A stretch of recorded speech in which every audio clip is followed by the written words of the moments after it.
Tunç dövrü, eramızdan əvvəl 4-cü minillik və həmin dövrə aid Azərbaycan döyüşçüsü. Bu dövrdə özünü müdafiə üçün ən güclü silah nizə və topbuz sayılırdı. Azərbaycan zəngin təbii sərvətləri, coğrafi mövqeyi ilə daim yad ellərin maraq dairəsində olub.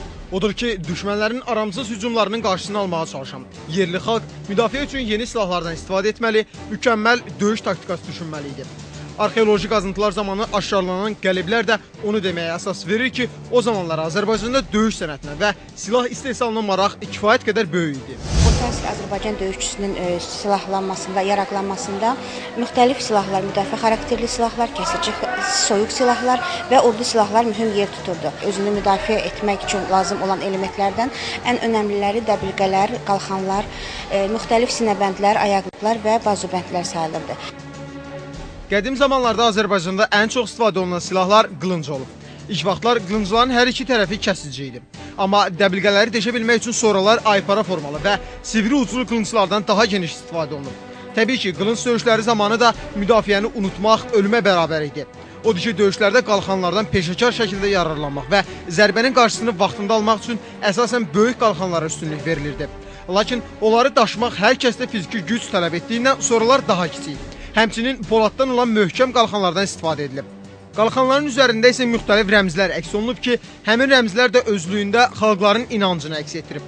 Orta əsrlər Azərbaycan döyüşçüsünün qalxanında isə xüsusən günəş şəkli yer alıb. Qədim dövrlərdə Azərbaycan döyüşçüləri bax bu cür geyimlərdən istifadə edirlər ki, çox ağır çəkili, zirehli paltarlar idi. Bunlar bax özünü müdafiə xarakterli bu qalxanlardan istifadə edirlər. Döyüşdə isə istifadə olunan silahlar bunlardan ibarət idi ki, onlardansa ən çox üstünlük verdikləri məhz şeşbər idi.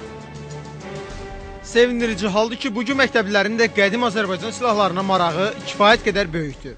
Oxumuşam ki, Azərbaycan ərəblərlə döyüşürdü və bu çox xoşum gəlmiş. Onların silahlarına baxıram mən həmişə. Mənə ən çox maraqlı gələn Babəkin qılıncı oldu. Bu silahlardan biz öyrəndik ki, keçmiş zamanlarda Azərbaycanda necə döyüşlər olub, orada necə müharibələr gedib. Qılınclar haqqında, qalxanlar haqqında, toplar haqqında, 16-cı əsrdə odlu toplar haqqında, hansılar ki, Çində də istifadə olunmuşdur.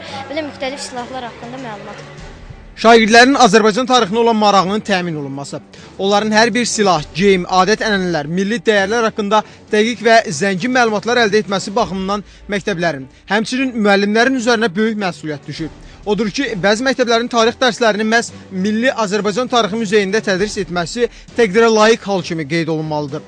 Belə olan halda şagird eşitdiklərini vizual olaraq görmək və tarixi dəyərlərə daha da yaxınlaşmaq imkanı əldə edir. Babək haqqında danışarkən, istər danışırsan sən Azərbaycanda xalq qəhrəmanlar olmuş qadınlarımızdan danışsan, yəni Tomris haqqında danışanda, Sara xatun haqqında danışanda və yaxud da deyək ki, sonraki müasir dövr, Qarabağda bizim igidlərimiz var, bizim yəni qadın qəhrəmanlarımız var. Onları da qeyd etmək lazımdır. Uşaqlar bunları hiss etməlidir ki, qəhrəman yalnız tarixdə yox, bu gün də ola bilər.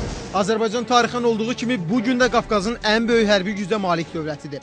Quru qoşunları, hərbi hava qüvvələri, hava hücumundan müdafiə və hərbi dəniz qüvvələri ən son hərbi texnikalarla təchiz edilib. İqtisadiyyatın sürətli inkişafı hərbi qüdrətin möhkəmləndirilməsinə də bilavasitə təsir göstərir. Müasir döyüş imkanlarına malik Azərbaycan Silahlı Qüvvələri regionun ən güclü ordusudur. Qeyd olunan amillər isə hər bir Azərbaycanlı üçün böyük fəxr, qürur mənbəyidir. Vüsal Karaca, Ziyallah Yarov, Lider TV.